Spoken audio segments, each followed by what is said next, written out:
un hospital, eso no existe. En hospitalización sencilla, normal, en medicina interna, a usted no le ventilan un paciente. A usted en urgencias no le pueden dar un paciente ventilado, eso no existe. Hay ventiladores en urgencias, sí. ¿Para qué? Para intubar el paciente e inmediatamente trasladarlo a UCI. Porque usted no puede dejar un paciente ventilándolo en urgencias, ni en obstetricia, ni en medicina interna, ni en ortopedia, ni en ninguna parte. La ventilación mecánica solo se puede hacer en cuidado intensivo. ¿Sí? Esa es una gran diferencia. Eso es una gran diferencia entre UCI y hospitalización. Cuando me refiero a hospitalización es piso, lo que vulgarmente se llama como piso. ¿Alguien conoce San Juan de Dios, de Río Negro? A ver cómo está configurado. Hay una unidad de cuidado intensivo que es privada, que está por fuera del hospital, Serviusi. Eso es una UCI. UCI, UCE.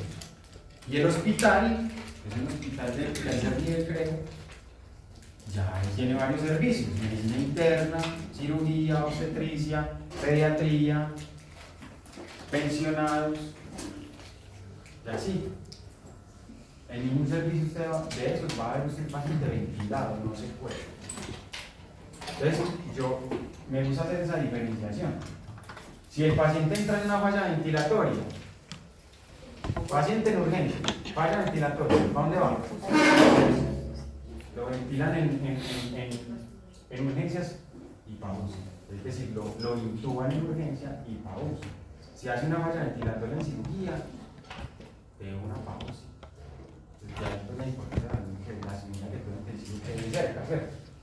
Intubar, un paciente lo pueden intubar y que le den ambú. Ambú es esa bolsa que van inflando manualmente, porque como en esos hospitales no hay ventiladores, toca intubarlo, pasarle el tubo traqueal y darle ambú mientras lo transportan a la UCI, sea en ambulancia o si es cerquita como en el caso de Río Negro, pues lo pasan de piso, eso está comunicado por dentro, lo pasan y lo hospitalizan.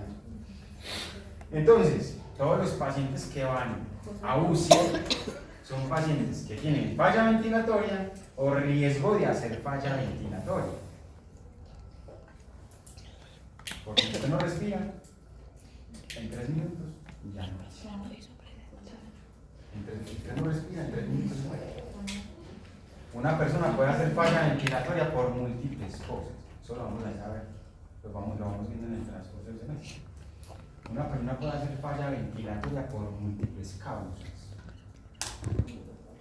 Y una persona puede tener riesgo de hacer falla ventilatoria por múltiples causas.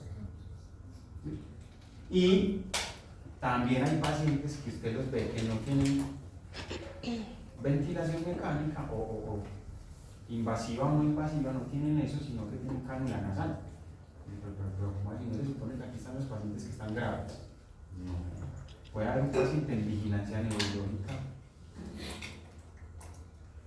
Por ejemplo, yo siempre trato de poner ejemplos como para entender. Por ejemplo, el paciente se cayó del caballo el fin de semana que estaba borracho montando caballo. Así todo montañito. Borracho montando caballo. Se cae el caballo y se pega un totazo en la cabeza. ¿Qué le pasa a la cabeza? Le puede dar un hematoma, le puede dar un edema cerebral, ¿cierto? Un hematoma de diferentes tipos, subdural, diferentes tipos de hematomas. Eso puede aumentar la presión intracraneana, y la presión intracraneana te puede producir un deterioro neurológico, y el deterioro neurológico te produce una falla ventilatoria. Eso es una cadena de fenómenos. ¿Le dio falla ventilatoria? Sí. ¿Cuál es la causa? Un traumatismo craneoencefálico.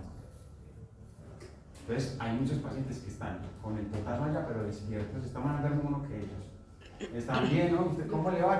No, comiendo bien, súper bien. ¿Por qué está ahí? Porque tiene una vigilancia para que no se vayan. Ahí está en UCI. Ahí está en UCI. Si el señor efectivamente hace la falla ventilatoria, porque tiene ese riesgo de que la haga, ahí sí, ya tocó intubarlo, lo pasan a UCI. Por lo tanto, UCI no es una sala, UCI no es una habitación, UCI es un servicio. Usted puede estar en la entrega de turno, y aquí está el currículo del paciente, y ahí dice UCI, fulanito de tal, y al lado UCE, peranita. Porque es que UCI es un servicio, y U no es un espacio. Que use. Es un servicio. Sí. Profe, ¿qué significa use? Cuidado especial, unidad de cuidado especial. ¿Qué es una unidad? Una cama, un cubículo, ¿cierto? Un cubículo. UCI con I, unidad de cuidado. Una unidad de atención. Unidad de cuidado especial.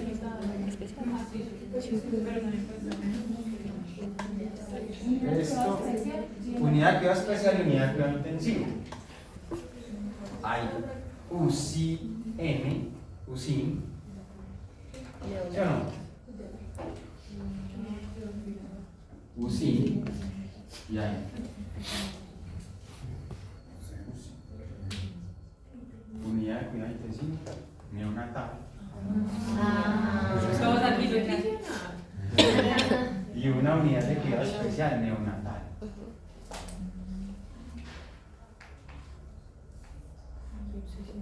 Porque es un servicio. Y si usted a esto le pone esto, pues inmediatamente ¿qué es? Neonatos. Y los neonatos son otro mundo chicharronudo. Y vale una plata, un día de UCI. Cuando yo trabajé en UCI, en ese entonces, ya hace más o menos 7 años, un día de UCI valía 1 millón de pesos. Un día de atención en UCI valía 1 millón de pesos. Entonces una estancia hospitalaria vale bastante. 15 días, un mes. Y así cada cuidado tiene su valor. ¿Intensivo qué es? Intensivo. Intensivo es que usted le toman gases por la mañana, gases por la noche. Lo evolucionan por la mañana, lo evolucionan por la tarde. Pero en UCE ya está mejor el paciente, ya no necesitan tomarle tantos exámenes a toda hora. Ya el cuidado no es tan intensivo, pero es especial. Como es más intensivo, es más plata. Porque entonces necesita diferentes profesionales. Entre más intensivo, necesita más profesionales, ¿cierto? Terapeuta respiratorio. Bueno, eso es más o menos la dinámica de trabajo. Uno llega a solicitar vías orales, al mismo tiempo puede estar solicitando vías orales y está participando en la entrega de turno. O a veces uno participa en la entrega de turno solamente y después pide vías orales, porque las vías orales son lo primero que se tiene que pedir para mandar, para que lleguen a tiempo. Por eso uno tiene que entrar a las 7 o antes de las 7, para que el desayuno le llegue a tiempo al paciente, no muy tarde. Lectura de placas o de exámenes, puede estar uno participando en la revista interdisciplinaria, o sea, cuando el médico que va a atender al paciente se sienta con la enfermera, con la jefe, con los auxiliares, ¿no? Y uno podría participar en esa revista. Eso es lo que vulgarmente se conoce como ronda médica, pues no es una ronda, es una revista. Se responden las intercondiciones, se revisa, obviamente el paciente, se entra al cubículo, se revisa el paciente, se revisan todos los paraclínicos en el sistema para poder entender bien qué es lo que tiene el paciente y tomar la decisión para poder responder la interconsulta. Se responde la interconsulta, para eso obviamente hay que hacer los cálculos que se tengan que hacer, solicitar los insumos que se tengan que solicitar y se responde la interconsulta en el sistema, que es la atención que uno le va a dar. Si hay que mandar a preparar algo al lactario, se le hace un formatico de solicitud de preparación. Eso es grosso modo la dinámica de trabajo de un día en hospitalización, en cualquier servicio de hospitalización.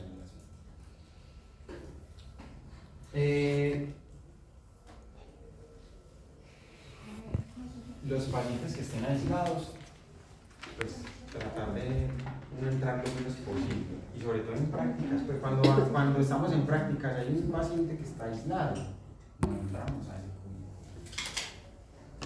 Procuramos ver pacientes que no estén aislados, por el riesgo, por todo eso. Ya cuando uno está trabajando en la vida real, pues a veces toca entrar, pero en práctica Interactuamos con el auxiliar de enfermería, que es un agente súper importante porque es el que conoce mejor el paciente. ¿Quién más conoce si el paciente hizo deposición en la noche si no el auxiliar? O si vomitó o no vomitó. El auxiliar es la mano derecha del doctor. Pero perdón, usted se diapositiva las bases de la mañana. Evaluación antropométrica. ¿Qué evaluación antropométrica utilizamos en hospitalización? La estimación del peso y de la talla. ¿Cierto? ¿Cómo estimamos el peso y la talla? Con chunlea. Altura, talón, rodilla. Tienen que repasar eso. La técnica de estimación del peso y de la talla con chunlea. ¿Cómo es la forma más fácil para estimar la talla? Con la envergadura. Envergadura por 2. Eso le da. Eso le da de una. Envergadura por 2. Eso le da la talla del paciente. A no ser que usted clínicamente, que está viendo el paciente, vea a una persona que no cumple con esa relación. Por ejemplo, hay personas que tienen deformidades de nacimiento, síndromes raros, ¿cierto? Que incluso tienen un esqueleto deforme, pues ahí no aplicaría. Eso no lo podemos tomar así a letra muerta o así, sino que tenemos que tener una persona que medianamente tenga un sistema óseo, digamos, normal, ¿cierto? ¿Sabes cómo se llama la zona? Chulea. Chunlea. Chunlea.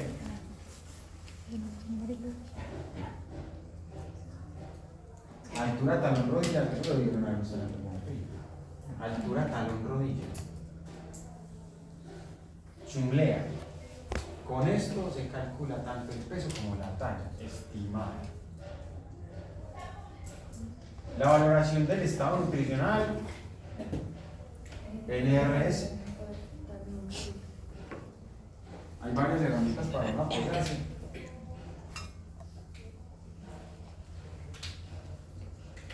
Para hacer valoraciones subjetivas del estado nutricional, porcentaje de pérdida de peso. ¿De qué va a depender la dinámica de la evaluación nutricional, muchachos? De si vos puedes interactuar con el paciente o no.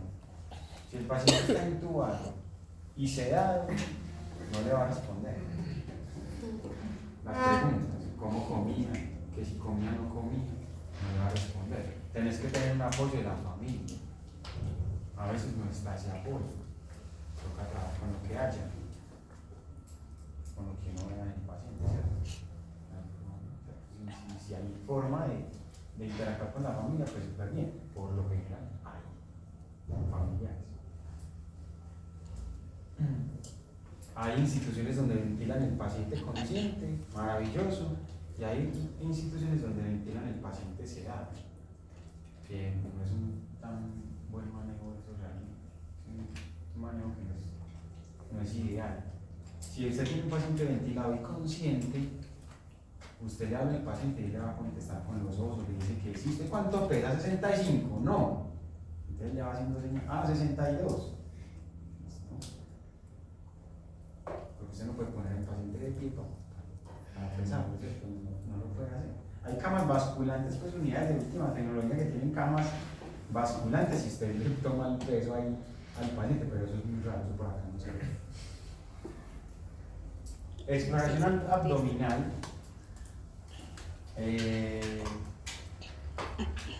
Claro que es muy importante la exploración en general del paciente, ¿cierto? Pero nosotros nos enfocamos más en lo abdominal. La palpación, mirar si tiene dolor, estar extendido, mirar el abdomen y tocarlo. ¿Qué dispositivos tiene conectados? Cuando uno entra a un cubículo de estos pacientes, pues uno empieza a distinguir una serie de aparatos que tiene el paciente conectado. Y con el tiempo, pues uno se va familiarizando con eso y los va entendiendo y todo eso. Cuantificación de líquidos, eso es muy importante. Al paciente hay que hacerle siempre un balance de líquidos hasta donde se permita y se pueda, porque no en todos los pacientes se puede hacer un balance de líquidos perfecto. Si un paciente no tiene sonda vesical, ¿usted cómo le cuantifica la orina a un paciente? Complicado, ¿cierto? Tocaría pesarle el pañal, que eso se hace. En los neonatos pesan el pañal registran el peso del pañal y cuando le retiran el pañal, pesan el pañal. Ahí está. ¿Cuánto está orinando? A los que no tienen sonda vesical. Y en los adultos también se puede hacer así. Pero desde que el paciente tenga todo cuantificado, eso hay que revisarlo. ¿Cuál es el balance de líquidos de ese paciente? Porque si el balance de líquidos es negativo o positivo, eso tendrá que ver con lo nutricional. Imagínense un paciente con un balance de líquidos positivo por 5.000, que está reteniendo 5.000. De lo administrado, menos los egresos, quedó positivo por 5.000. O por 3.000 o por 2.000. Yo tengo que tener en cuenta ese balance de líquidos para el manejo nutricional, para programarle los líquidos en la dieta, la parenteral, o para elegir una fórmula de nutrición enteral. Balance de líquidos. Cuantificar los líquidos. ¿Cuáles son las pérdidas de líquidos? ¿Por dónde pierde uno líquidos? Sudoración, quemadura, diuresis, diarrea, vómito, fístulas, drenajes, intubadoras, un drenaje abdominal, por diferentes lugares uno pierde líquidos, ¿cierto? Y no solamente agua, sino vitaminas y aminoácidos dependiendo del lugar donde esté perdiendo, ¿cierto? Entonces eso también habría que reponer. Se evalúa la tolerancia de la nutrición o el soporte que tiene el paciente. Se evalúa la pertinencia de comenzar el soporte o no todavía, o esperar. Se monitorea la bomba de infusión. Es que yo le puse esta nutrición, se la puse al paciente ayer, que la titularan hasta 45. Pero yo llegué a las 7 de la mañana y estaba en 20. Pasó algo. ¿Todo eso es usted de acuerdo con el médico y con un enfermero o con toda la población? Esto es de uno solo. La tolerancia, esto lo evalúan los médicos, las enfermeras. ¿Cierto? La cuantificación de la vía oral la hacen las auxiliares. Se comió el 70% del desayuno, se comió el 70% del almuerzo. ¿Sí? Toleró el 60% de la nutrición enteral. Ya eso lo calcula usted porque usted sabe a cuánto le dejó la nutrición y a cuánto le amaneció. ¿Por qué no le subieron a 40 si yo dije que le subieran a 40? Pues que era como la meta de ese día. O lo que sea. Y usted la encontró en un goteo más bajito de lo que usted había programado. Tiene la explicación. Es que vomito a las 2 de la mañana. Entonces reiniciamos y otra vez vamos aquí, por eso no hemos podido llegar al tope. Entonces, usted hace la cuenta, ¿cuánto le estoy debiendo? Pues cuánta es la deuda, ¿cierto?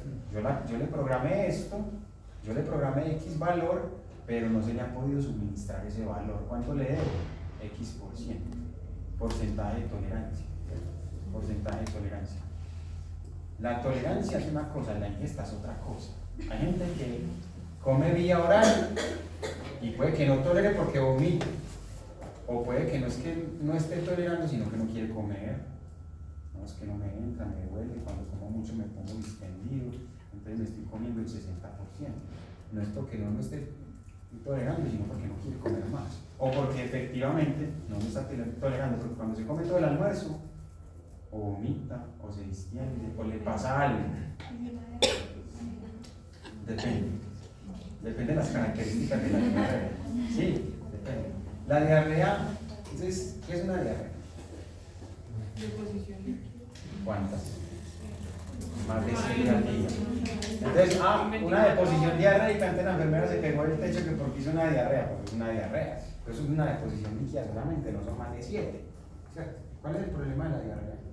La deshidratación, no más. No más. De que el paciente esté bien hidratado, no hay por qué suspender vías orales. A no ser que ya uno vea una franca extensión, unos dolores ya muy fuertes. Porque la intolerancia se mide con diferentes cosas.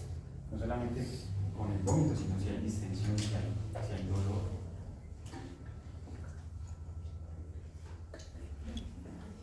Cánula nasal de alto flujo, Venturi, Todos estos modos de soporte de oxígeno dependen de la necesidad del paciente. Si el paciente llega a hospitalización con desaturación, si el paciente tiene unos gases bien llevados, está desaturado hasta que ya está mal, el médico no le va a poner esto. Debe poner una cosa más potente, ¿cierto? Entonces todo ese soporte dependerá de la evolución del paciente o cómo ingrese el paciente. Pero usted puede tener una vuelta que empiece así, porque llegó con EPOC exacerbado y se empezó a desaturar en la casa porque tiene una neumonía. Llegó a urgencias, desaturar, cianótica, con cánula nasal. ¿No? Vamos a llevarla para hospitalización, medicina interna, a preguntarle el soporte. O si está muy mal y tiene la PCO2 muy alta, se va de UCI a que la intuben o a que le pongan Venturi con bromuro y con medicamentos para broncodilatar, que le hacen el manejo, cualquier manejo. Venturi es el que le sigue a la cánula nasal, ¿cierto? Usted exhala y se respira nuevamente parte de lo que usted acaba de exhalar, ¿sí o no? Como cuando se está dormido bajo la cobija. Terrible. Envenenándose con el CO2. Terrible práctica. ¿Cierto? Pero no se quitan la cobija porque si se quitan la cobija se despierta. Se les quita el sueño porque el CO2 da sueño. Bueno, yo no quiero despertar. Con la cobija ahí encima. Terrible. Eso es una máscara de no reinhalación. Máscara de no reinhalación. O sea, que ya no pasa lo que pasa acá. Porque muchachos, si te estás reinhalando los gases, ¿cómo te vas a recuperar? Hay personas que con esto tienen bromurito, ¿cierto? O algún broncodilatador y con eso tienen. Pero el que ya está más gravecito, le tiene que poner esta, que es una máscara de no reinhalación. Toma por acá, bota por acá. Aquí se contiene y se va saliendo de a poquito, pero el oxígeno entras aquí. No reinhalación. Estás botando el aire, pero no estás reinhalando lo que acabas de botar. Así como con la cobija. Esto es una ventilación mecánica no invasiva. No invasiva. Es el paso que sigue. Bueno, si ya con la máscara de no reinhalación y el nada que se le baja el CO2 y nada que se le baja el CO2 y el CO2 nada que responde porque es focoso, porque X y Y, se ganó la ventilación mecánica no invasiva. Ventilación mecánica no invasiva significa que está conectado a un ventilador que le empuja el aire, pero no tiene tubo orotraqueal. Por eso tiene esa máscara. Hay diferentes máscaras. Hay máscaras que cubren toda la cara y otras que solamente cubren aquí. Eso tiene una goma para que no le talle a la cara del paciente, le apretan con esa máscara para que la presión del aparato no se le vaya a salir. No tiene tubo orotraqueal. La ventilación mecánica invasiva tiene tubo orotraqueal y ese tubo orotraqueal está pegado al ventilador. La mecánica no invasiva tiene esta máscara, está conectado a un aparato, pero el aire le entras aquí, no directamente a la tráquea, sino que le entras por boca y nariz. Es una forma de ventilar. Cuando el paciente no puede con esto, no interpreten lo siguiente. No crean que el paciente pasa por todas. Depende de cómo llegue. El paciente puede llegar intubado de camillazo de una. O si se va poniendo maluco, vamos avanzando y se gana el tubo. Porque hay que evitar la intubación. Hay que evitarla a toda costa. Pero cuando toca, toca. Este es un tubo orotraqueal conectado a un ventilador mecánico cuando se necesite. Orotraqueal. Orotraqueal. Porque llega hasta la tráquea. ¿Hasta dónde? Hasta 2 centímetros arriba de la carina. ¿Cuál es la carina? Esa pregunta me faltó. ¿Cuál es la carina? La carina es la Y de la tráquea, donde se dividen los pulmones. Entonces el tubo traqueal viene así. ¿Cómo es que dije? No, pero fue la cadena. Que era la que rige. No. Tubo traqueal. A veces el tubo, la intubación hay que comprobarla porque si se queda aquí, pues no puede, toca ventilar los dos pulmones, no uno solo. Y eso pasa mucho en niños, por ejemplo, es un pequeño Pues, en el tiempo que se estuve no alcanzaba tanto, pero si pasa, pues, pasa como el coche más delgado. Pero no es que sea tan frecuente realmente. Siempre que ponen tubo de traqueal toman radiografía para poder constatar catéter y tubo. Es decir, si esta punta está muy aquí, le dicen al fisioterapeuta, al terapeuta respiratorio, saque la 2 centímetros, saque la tanto. Igual que con el catéter, cuando no está bien ubicado el catéter, dicen sáquelo tanto. Un catéter no se puede meter más de lo que quedó, sí se puede sacar. Si el catéter queda muy lejos, ya no se puede meter más. Si queda muy adentro, sí se puede sacar. Un poquito. Ventilación mecánica por traqueostomía, también es otra forma, ¿cierto? Con tubo o sin tubo, o sea, invasiva o no invasiva. Esos son aparatos, ventiladores, monitores. ¿Por qué, profe, perdón? ¿Sí? El anterior. Traqueostomía. Traqueostomía, sabemos que es una traqueostomía. ¿Qué es una ostomía? Un orificio. ¿Por qué se llama tráqueo? Porque no con tubo por ahí. Sí, es todo. O sea, es invasiva. Pero específicamente Puede ser invasiva o puede ser no invasiva. Es decir, como la cánula, como el ventrum, pero acá. Chachos, esto es para que lo estudien con tiempo y bien juiciosos, tipos de ventilación, que es un ventrum, que es una cánula nasal, que es esto. Eso es un sistema de succión al vacío. Se dice succión, no se dice succión, no es con P, se dice succión, con C. ¿Yo no? Bueno. Es un sistema de succión al vacío. El aparatico se prende y empieza a hacer así, como a chupar. ¿Cierto? Succión al vacío. ¿Eso qué significa? Que este aparato va a empezar a absorber, a succionar, y aquí se va llenando. Se va llenando de lo que sea que tenga que llenarse. De líquido serohemático, o de sangre, o serobilioso, de diferentes características. ¿Hola? Líquido serohemático es transparente con pintas de sangre. pero es viscoso. Depende de donde esté ubicado el sistema VAC. El sistema VAC se puede ubicar en diferentes partes. ¿Cómo funciona este sistema VAC? Hay un orificio, el paciente tiene un orificio. En este caso, esto es un orificio en el abdomen. Esto se llama una laparotomía. Abren el abdomen y le hacen cualquier cirugía, pero resulta que al paciente no lo pudieron cerrar. Le ponen esta espuma. Eso es una espuma. Eso es una espuma. Haga cuenta una espuma. Y esa espuma está conectada a un chupito. Y ese sistema se cubre con un papel como papel chicle, ¿cierto? Parecido, pero no. Parecido. Eso tiene un nombre que no me acuerdo. Se pega. Entonces, ¿qué empieza a hacer esto? A chuparlo.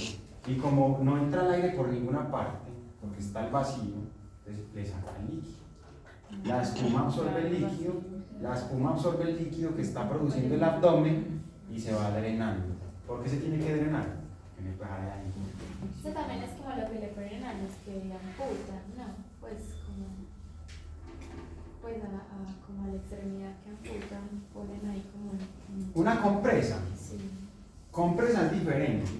La compresa también absorbe, ¿cierto? La compresa absorbe el líquido y se van cambiando las compresas para que sequen la herida, ¿cierto? Pero el sistema VAC es eléctrico. Si hay un orificio en una pierna, en un brazo, en la espalda, por X o Y motivo que necesite ser drenado, le conectan este sistema. Puede ser una abertura pequeña o grande. ¿Listo? Un sistema de drenaje. ¿Para qué sirven? Para promover la desinfección de la herida, que no se contamine y para cuantificar las pérdidas de líquido. Eso ayuda. ¿Cuánto ha botado en 24 horas por ahí? 500 cc. Listo, súmeselos a las pérdidas. Súmeselos a los egresos.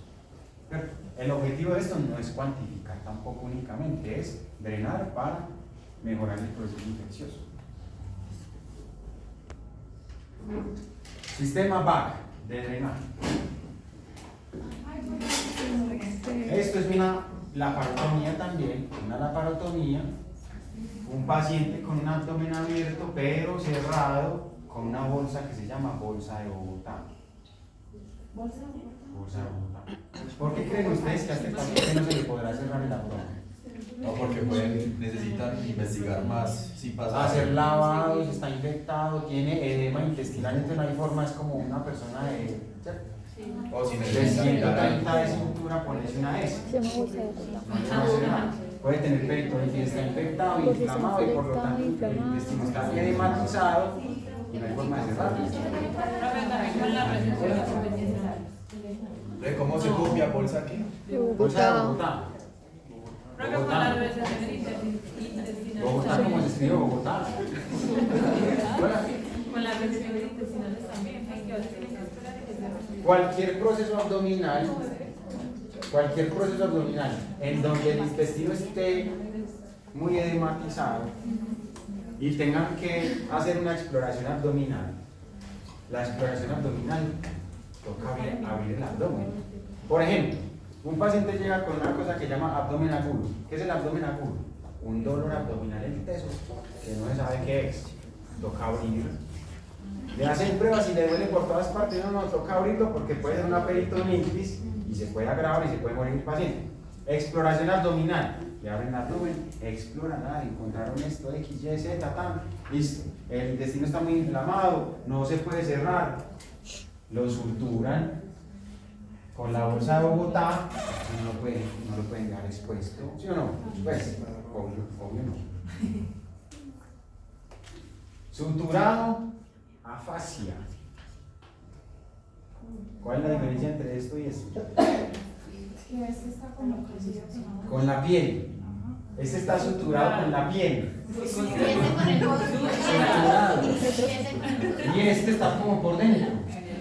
Como que el grosor de la piel está por fuera, ¿sí se entiende? Sí. La piel está acá. El borde de la piel está acá, ¿sí o no? Pero este está Ese es suturado suturado con la piel. por dentro. Afasia. ¿Cómo se llama eso? se llama así, sutura fuerza. Suturado afasia, suturado a piel. Las dos son bolsas de ¿Esto Bogotá. qué será? Una colostomía o una ileostomía. Una Estas son bolsas de colostomía. Bogotá, pero una ¿Saben qué es una suturada y la colostomía? otra suturada. Una colostomía. Un tubo a tórax.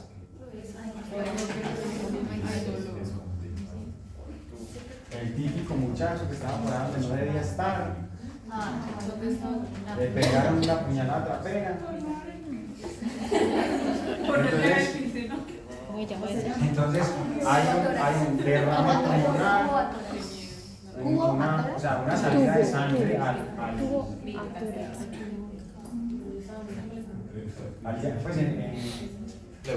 a la pleura, gracias, un derrame pleural o una hemorragia pleural, lo que sea. Y entonces eso obstruye el pulmón, impide la respiración y toca sacarlo como sea. Y puede estar produciendo líquido y ese líquido toca sacarlo. Porque si se deja acumular adentro, vuelve y comprime el pulmón y no va a respirar. Tubo a tórax. El tubo a tórax tiene esta configuración. El tubo a tórax tiene varios orificios, porque le puede entrar el líquido por cualquiera de estos orificios. ¿cierto? Si le ponen solamente a este, pues no va a ser tan eficiente como si tiene varias entradas. Y esto es un aparato que seguramente ustedes lo conocen, que recolecta ese líquido que produce ese drenaje, ¿cierto? Pleurovac se llama. Entonces esto acá se llena, y cuando ya esto se llena, sigue con el otro camonquito. Y si se llena este, sigue con el otro. Y así. Eso es un sistema, eso es un aparato todo raro que yo no sé, eso tiene varias funciones. Pero una de ellas es colectar pues los líquidos. Y pueden ser hemáticos también, o sangre, hemáticos. Pues qué? Una gastrostomía. Ostomía, orificios. Gastro, estómago.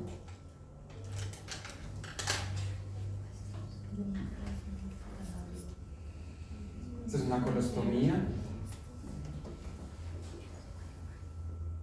Esto es un catéter subclavio. Catéter subclaviola. No es una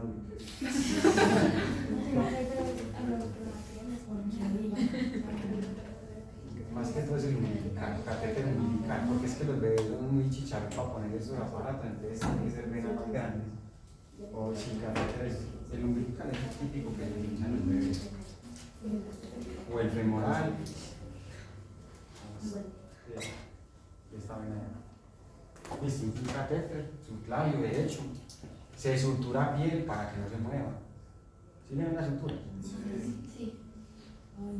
O sea, mira, tortura le pegan a uno con esa vara. Sí. 4 puntos más el orificio grande, que este es el que duele. Subclavia, vena subclavia. ¿A dónde va la vena subclavia? A la aurícula derecha. Vena subclavia derecha, vena subclavia izquierda. Más o menos 15 días le dejan ese aparato ahí puesto porque se puede infectar. Esos catéteres se pueden infectar y puede haber una bacteria. También puede haber catéter yugular y catéter femoral. Catéter femoral. ¿Están ubicados? Eso es un nombre.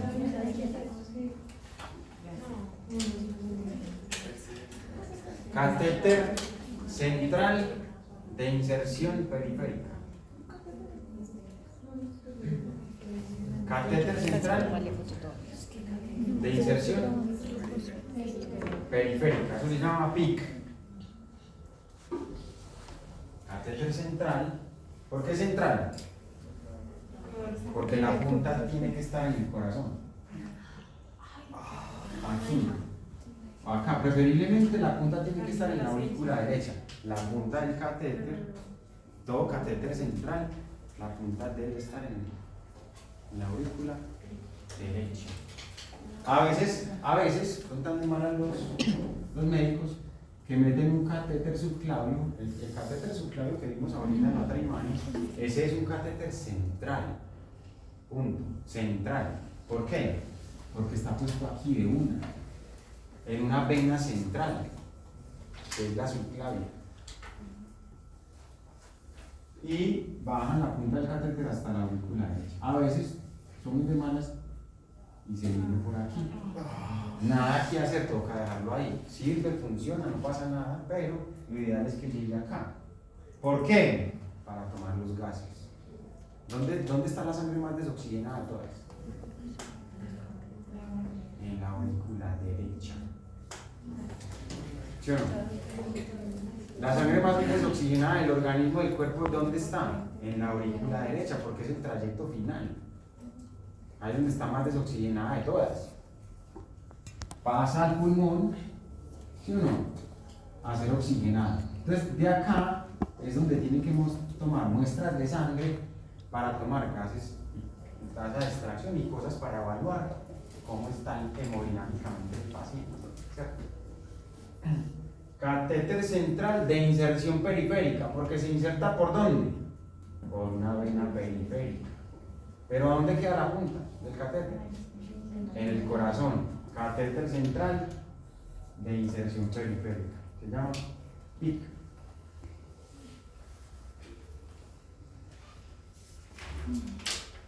Sonda nasogástrica, sonda orogástrica, sonda nasoyeyunal.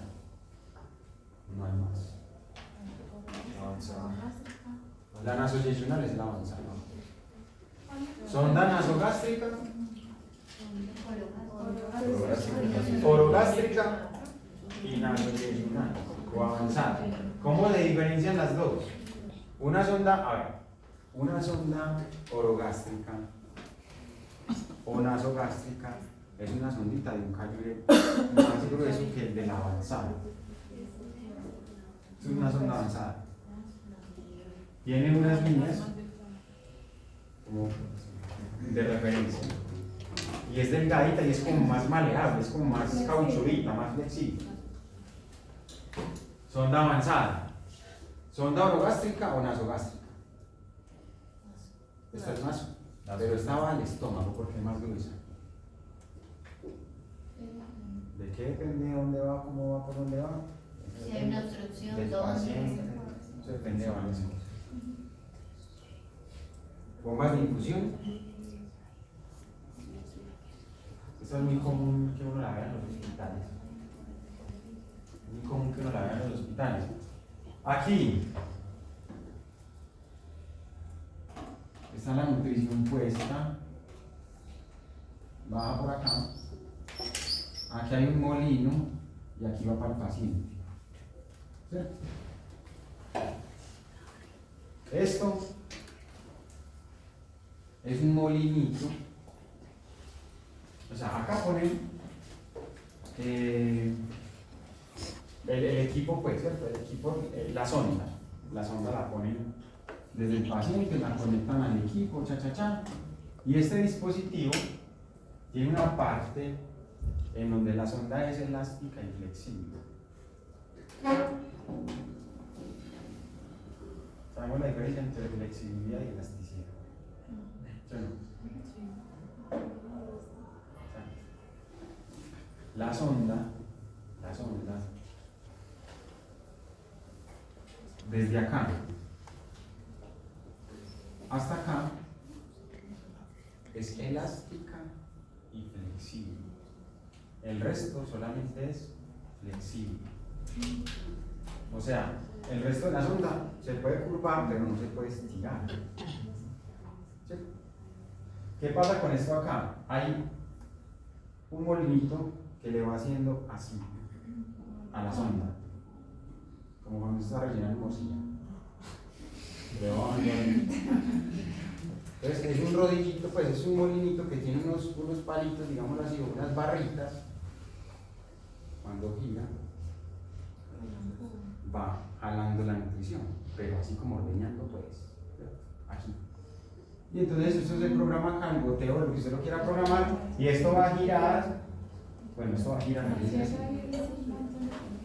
esto va a girar a una velocidad X dependiendo del goteo que se le programe. ¿Sí? Despacito como así. Bueno.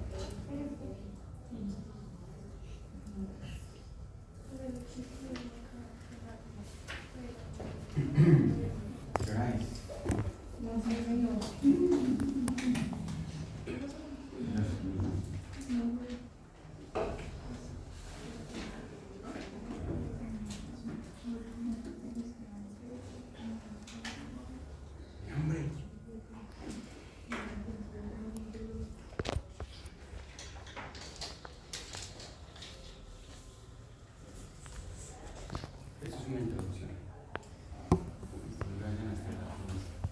Escriban esas cositas para que en la casa las consulten, las repasen.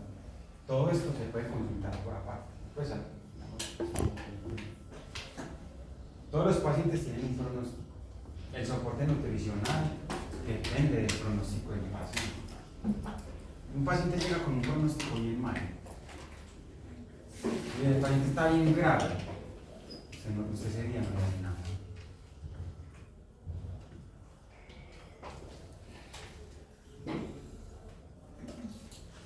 De la gravedad de un paciente a estar estable,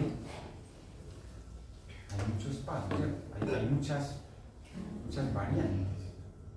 Un paciente no está muy grave y al otro, o el otro estado es que está súper bien, o está muy grave o está súper bien, no, hay un montón de una transición en ese estado, ¿cierto? El paciente está muy grave, no le puede hacer nada.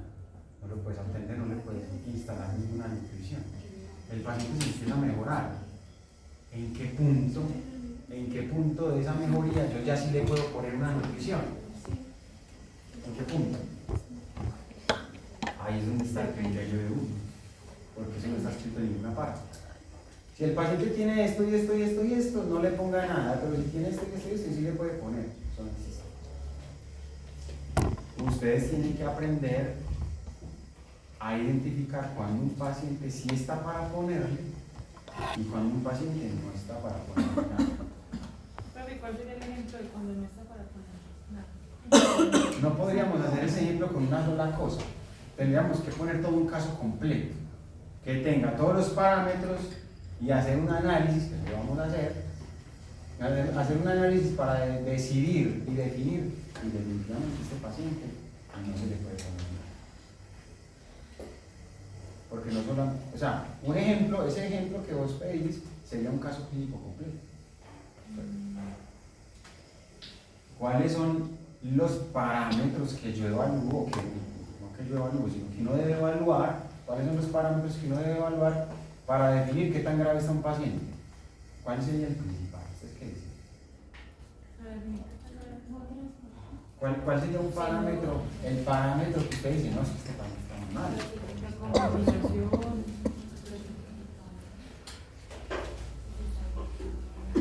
ejemplo, una presión en 80, una presión de 70, una sistólica. Es decir, una presión caída, por allá mejor dicho, una hipotensión o un choque. Una saturación bien mala, cianosis. ¿Cuál es el principal alimento del cuerpo humano? El oxígeno, empiece por ahí, empiece a evaluar lo que tenga que ver con la oxigenación. Posteriormente, aunque eso va de la mano, la presión. Lo primero que le mira uno a un paciente es la presión. Presión y oxigenación.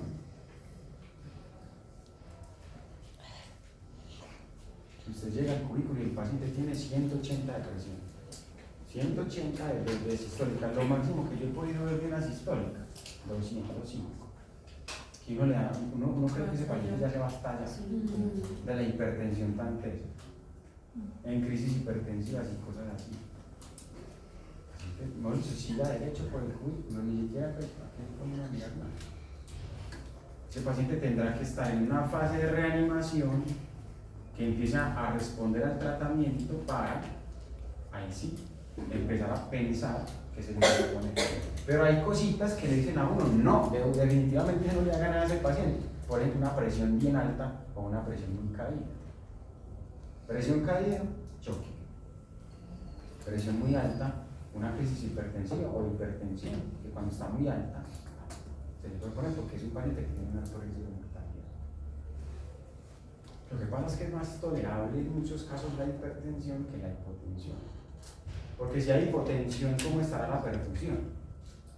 Si hay hipotensión fuerte, ¿cómo estará el intestino? ¿Cómo estará respirando los órganos de una persona hipotensa, ¿cierto? ¿Cómo será la motilidad de un paciente que tiene hipotensión, que tiene el lactato alto? ¿Qué significa un lactato alto? ¿En cuánto debe estar el lactato de un ser humano sano, normal? 5. El lactato de ustedes y de nosotros. 0. 0.1 o 0. No sé qué, pero 0. ¿Cierto? Pero si el paciente tiene un lactato de 2 para arriba, en hospitalización, hasta 2 es normal. En UCI, hasta 2 de lactato es normal. Por encima de 2, ¿qué significa eso? Que el paciente está utilizando ¿cuál ruta? La anaeróbica.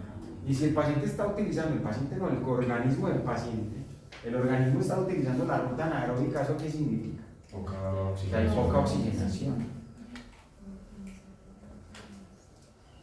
Eso es otro parámetro importante que se evalúa para determinar si un paciente está o regulín, un lactato en 4. No, espere. Un lactato en 5. Un lactato en 2,5. Ya es negociable. ¿Cierto? Un lactato en 2,5, hombre, ya es negociable. Hay que entrar a entonces, eso es otro ejemplo. Lactato, presión, saturación, tasa de extracción es una cosa que uno evalúa. Gases, pH. ¿Tiene un equilibrio ácido-base o tiene una acidosis metabólica severa? El componente de oxigenación y de perfusión, ¿cómo le está alterando la PCO2? La presión de CO2. Y una PCO2 de 80, una PCO2 de 70, una PCO2 alta, compromete mucho el estado clínico. Es otra cosa que uno mira, la PCO2.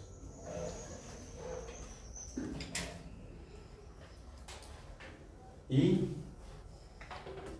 la motilidad gastrointestinal. Porque resulta que hay pacientes que están bien, pero tienen el estómago quieto, el intestino quieto, y la perfusión bien, y la oxigenación bien, y no tienen choque, la presión bien, todo está como muy normal, pero el intestino paralizado. Si le das comida o enteral, va a vomitar. Eso es un ejemplo en donde una sola cosa podría ser suficiente para decir no le pongo nada. Podría ser un ejemplo. Profe, ¿no cómo se da cuenta de eso? Haciendo un intento, No. un trofismo. No. Usted para darse cuenta que el intestino está quieto tiene que hacer una auscultación del intestino con el endoscopio. Si no hay ruido intestinal es porque está quieto. No hay movimientos peristálticos.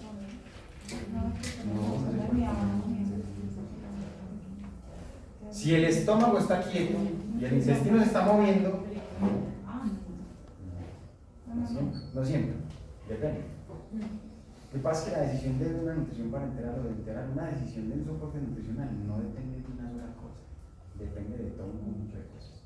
Entonces usted me dice, es que si no tiene peristaltismo, entonces se va de parenteral. No, porque usted no puede decidir una parenteral solo que porque no tiene peristaltismo, ¿sí me va a entender? Una decisión de poner parenteral no depende de una sola cosa, que eso era lo que estábamos explicando.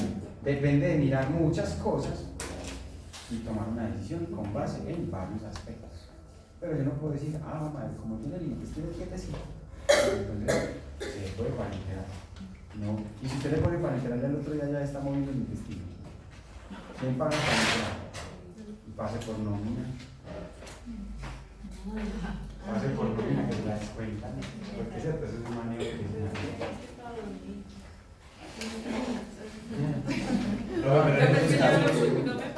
Estaba dormido el intestino y ya despertó. En esos casos se espera.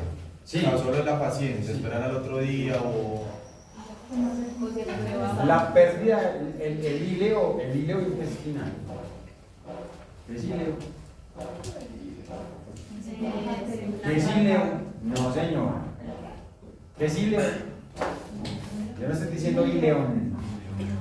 Es cuando el alimento ya está. Yo estoy diciendo híleo.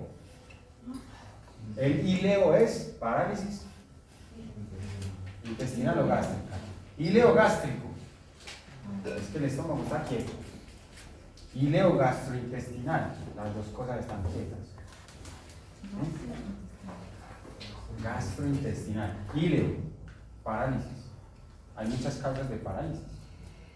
La parálisis puede ser por múltiples causas. Por ejemplo,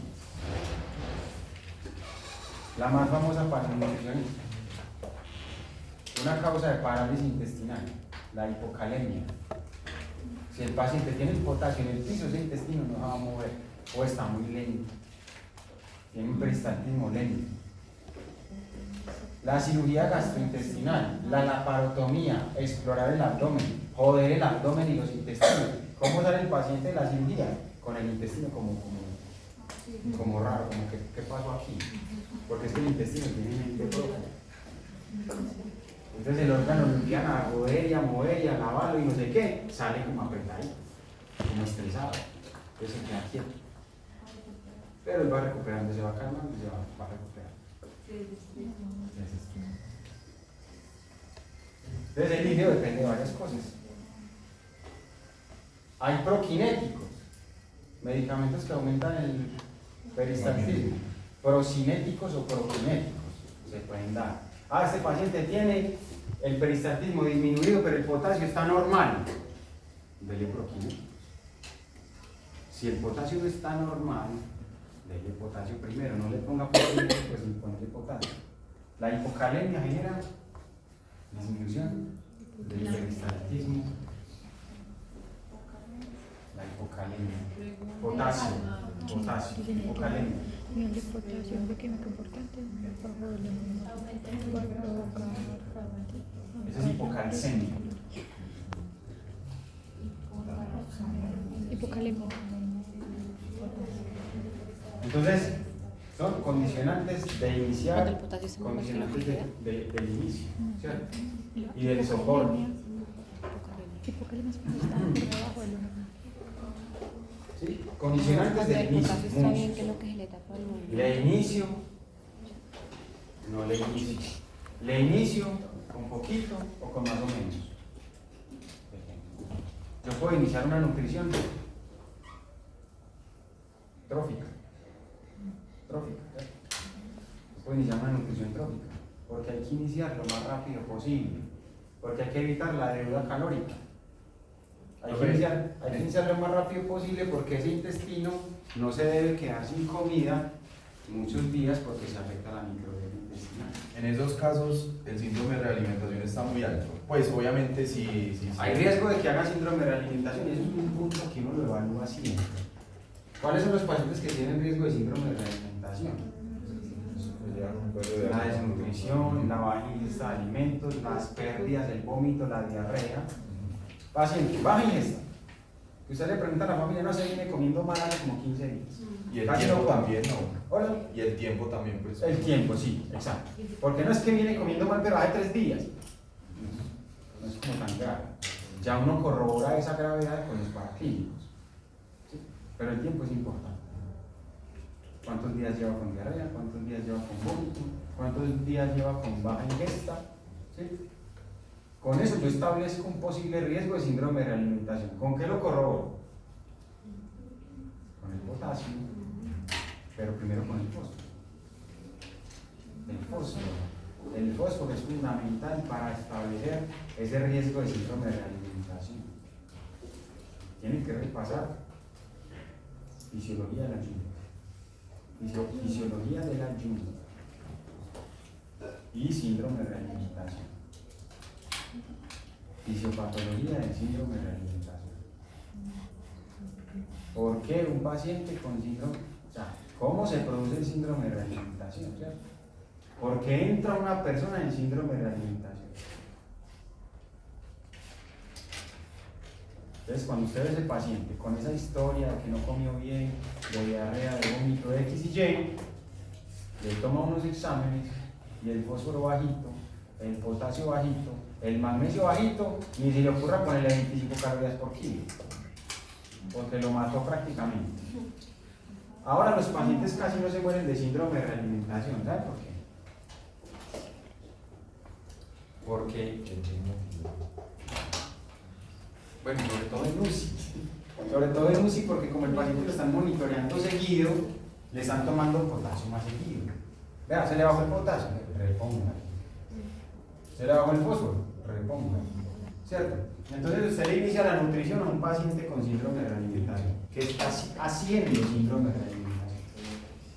Uno, ¿cómo se da cuenta que el paciente está haciendo síndrome de realimentación? Es muy fácil. Usted le pone nutrición y el fósforo para abajo y el potasio para abajo. Claro, el fósforo para abajo y el potasio para abajo. El médico le repone. El médico le repone. Y usted va avanzando en la nutrición y al otro día vuelve y amanece bajito y dice, pero ¿por qué si yo le estoy poniendo la parenteral? ¿Por qué si la nutrición tiene potasio y fósforo? ¿Por qué él está bajando? Porque lo está recaptando. Porque las reservas estaban en el piso. Las reservas de fósforo y las reservas de potasio. Si usted come vía oral, ¿dónde se hacen las primeras inversiones de fósforo para absorber ese alimento? ¿Cómo se hace? ¿Qué papel juega el fósforo para la absorción de los alimentos, de los macros? ¿Cuál es la función del fósforo? Pues que apenas lo estamos absorbiendo, no lo estamos gastando. Digamos que estamos en el intestino. Sí. ¿Cómo se llama la célula intestinal? Un nombre de una célula intestinal. Enterocito. Estamos en el enterocito. Vellosidades intestinales, lámina basal, sistema circulatorio, y aquí se va a absorber un nutriente. El nutriente entra, vamos a poner la glucosa, obviamente el enterocito pues también tiene su energía, pues también necesita su energía. ¿Cuál es la principal fuente de energía del enterocito?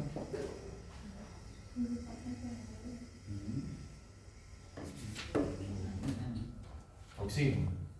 La principal fuente de energía del enterocito.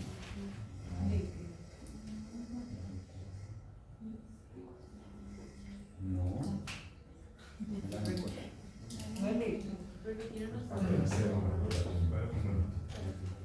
Del enterocito.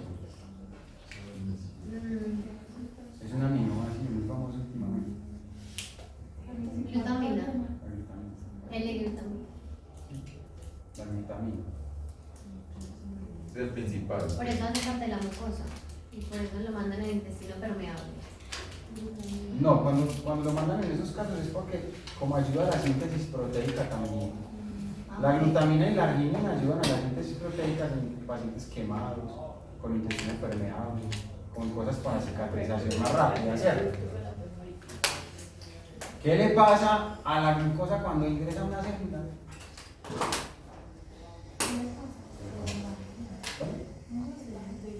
Pero ¿cuál es el primer paso para esa degradación? Glucólisis. ¿Qué es lo primero que una célula le hace a la glucosa para poder que esa glucosa no se devuelva? Porque si no lo hace, se devuelve. La glucosa entra por acá toda chévere.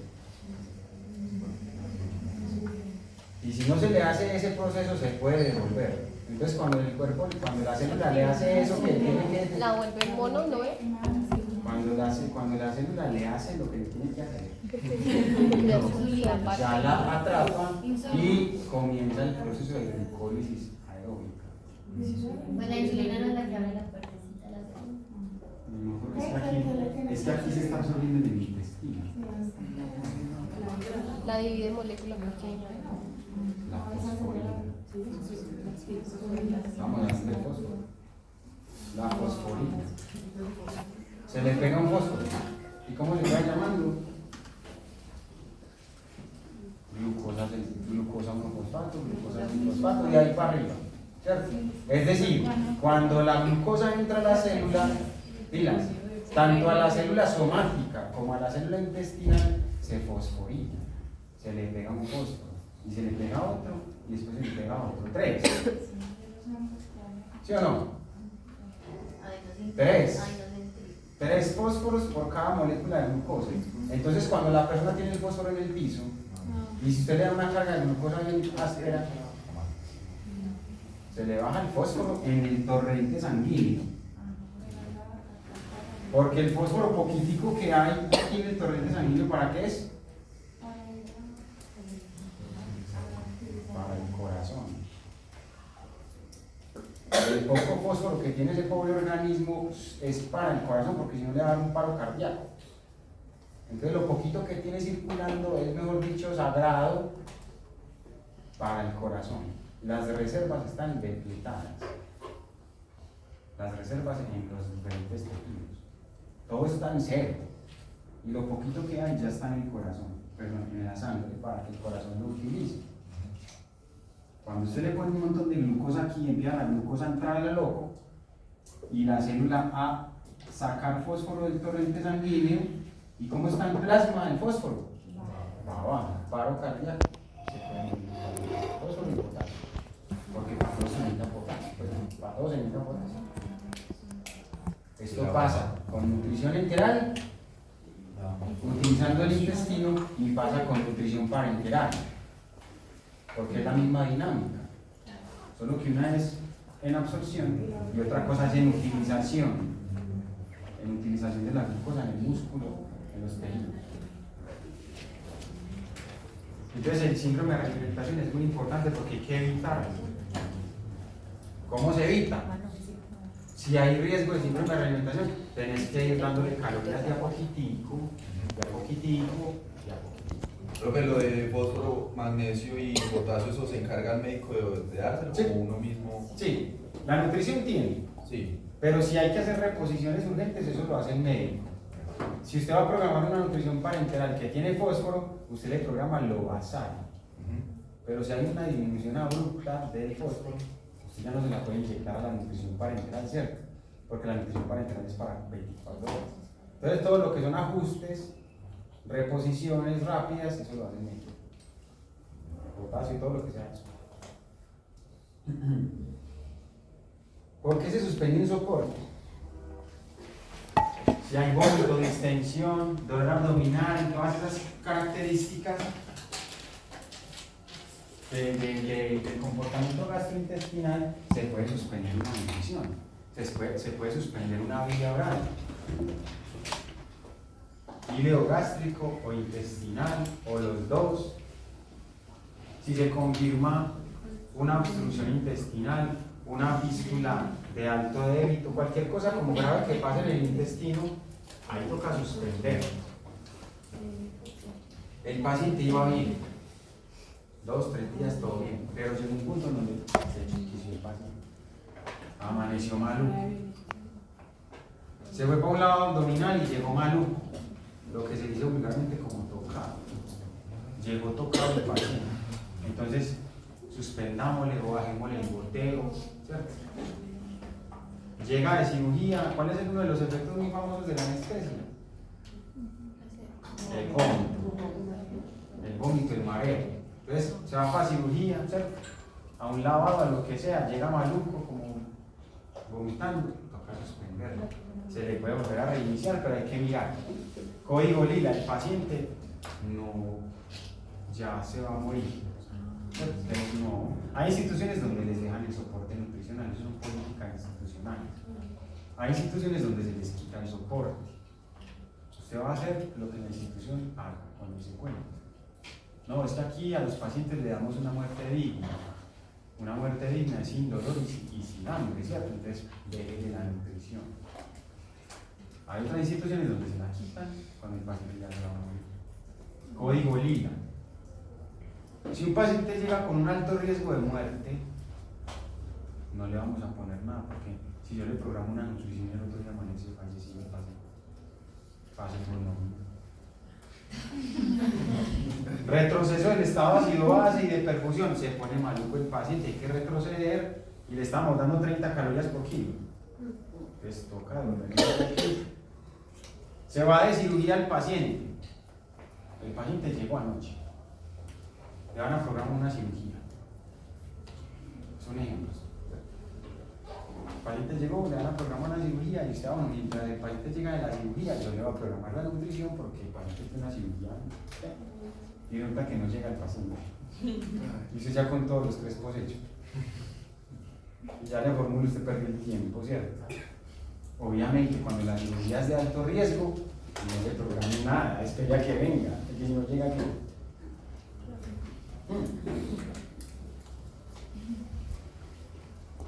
Porque es que eso puede pasar. El paciente lleva con parenteral 15 días, lavados abdominales a repetición, y se fue para un lavado de tantos que le han hecho. Hay pacientes que le han lavados y lavados y lavados cada 3 días, ¿cierto? Y nada, que la bacteria responde y la sepsis continúa, y en uno de esos lavados, porque estaba maluco el paciente, porque estaba, de pronto el corazón no le respondió, estaba muy adulto ya, ¿cierto? Y no llegó, y usted ese día le mandó a la parenteral, a programar la parenteral y a prepararla, ¿cierto? Si está de buenas, llama y la cancela. No la preparen que el parente no llegó.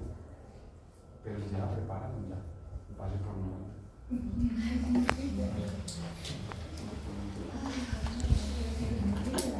¿Cómo se mejora la tolerancia en la nutrición enteral?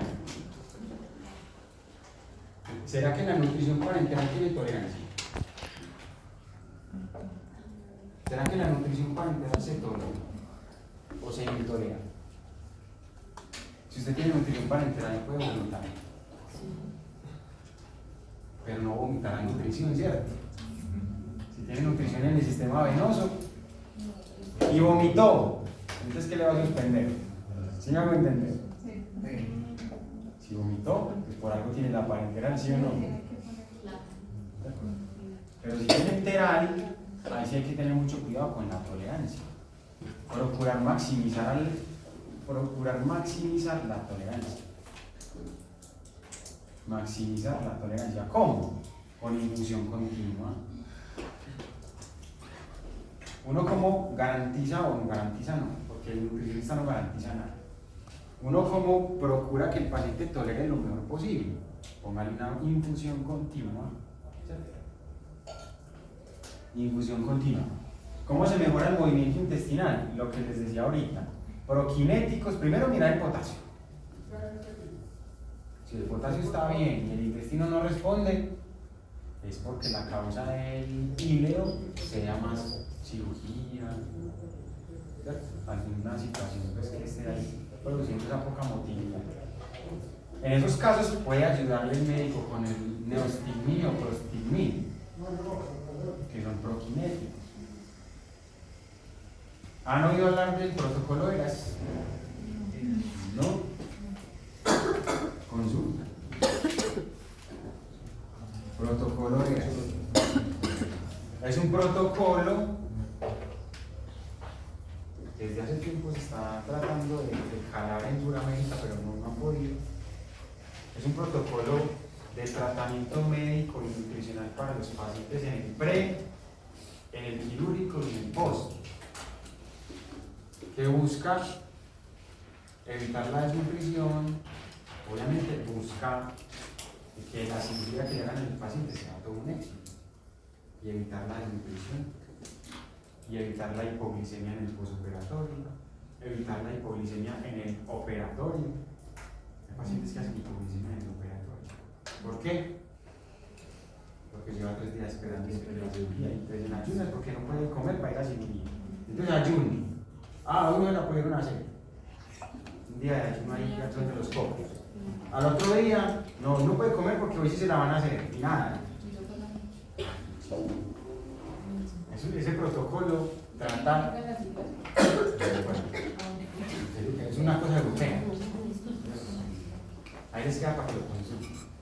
En el protocolo era masticar chicle ayuda al movimiento intestinal, por los que mastican chicle toda hora, vienen con hambre a toda hora, aunque los nutricionistas aquí con hambre a toda hora, no necesitan masticar. ¿Yo no? Recuperación acelerada después de cirugía. Bueno, modificar la consistencia de la vía oral.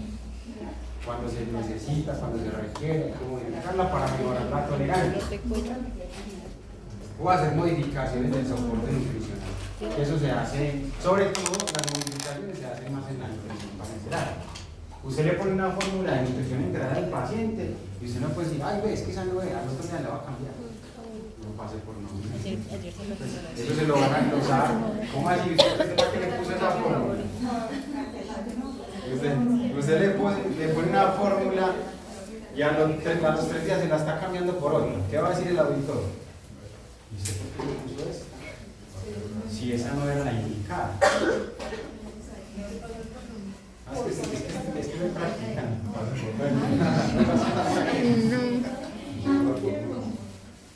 Eso con el tiempo se va afinando ese proceso.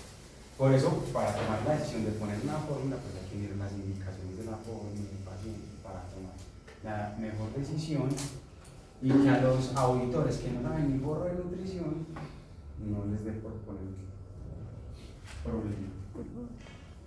Ellos se pegan en unas cosas ilógicas a veces. A veces pasan cosas anecdotarias en la clínica. Por ejemplo, un día llegamos a un cubículo del paciente que iba para cirugía y el paciente tenía nutrición parenteral. Y el paciente tenía una cirugía. Y llegamos al cubículo, ay, el paciente donde estaba se fue para cirugía. Y la nutrición ahí colgando. ¿Y por qué le suspendieron la nutrición? Ah, es que va para cirugía. Y es que se va a concastigar con la nutrición parenteral. Sí, se entiende. Pero ¿por qué se la suspendieron? Si esa cirugía se va a demorar 4 o 5 horas. Entonces son 5 horas en donde no le va a estar pasando la nutrición parenteral. ¿O será que se va a regurgitar por una vena o se va a vomitar por una vena? A ver, ¿eso no tiene de pronto explicación con la anestesia o eso? No, eso no tiene nada que ver. Porque es que si el paciente vomita, no va a vomitar nutrición. Se suspende la nutrición es cuando es enteral. Ahí sí, antes de la cirugía tiene que suspenderlo. Y si es posible hacer vaciamiento gástrico, ¿cierto? Si es posible vaciar el estómago porque no se puede ir para cirugía con el estómago lleno, porque se broncoaspira y en cirugía con la anestesia le ponen el tubo, todo lo que sea, y se broncoaspira. ¿Y culpa de quién? De los enfermeros que no le suspendieron la nutrición o el nutricionista que no dio la orden. Pero si es parenteral, eso no tiene nada que ver. Pasan esas cosas.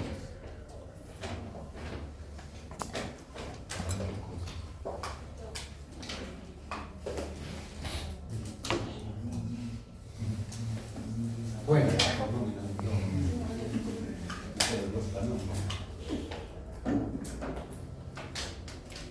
entonces el tema que vamos a ver la próxima clase es el tema de hepáticas. ¿Listo? El tema de hepáticas, entonces repasen fisiología hepática, histología hepática.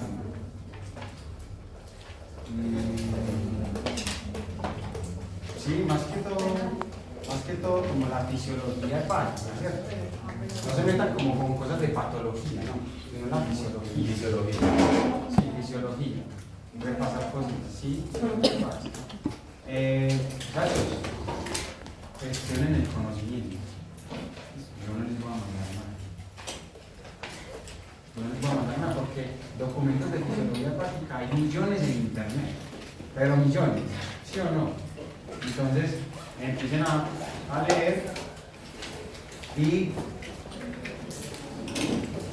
peguen la revisadita a la circulación enterohepática.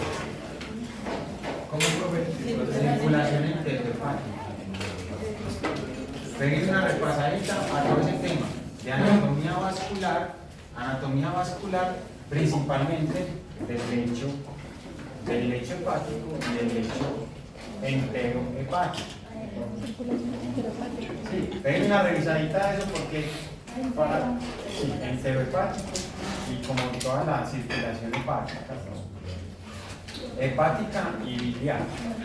Hepática y biliar. Para que cuando estemos explicando hipertensión portal, varices esofágicas, todo ese tema lo comprendan mucho. Porque si usted no tiene la circulación enterohepática clara, se le va a dificultar entender ciertas cosas de la patología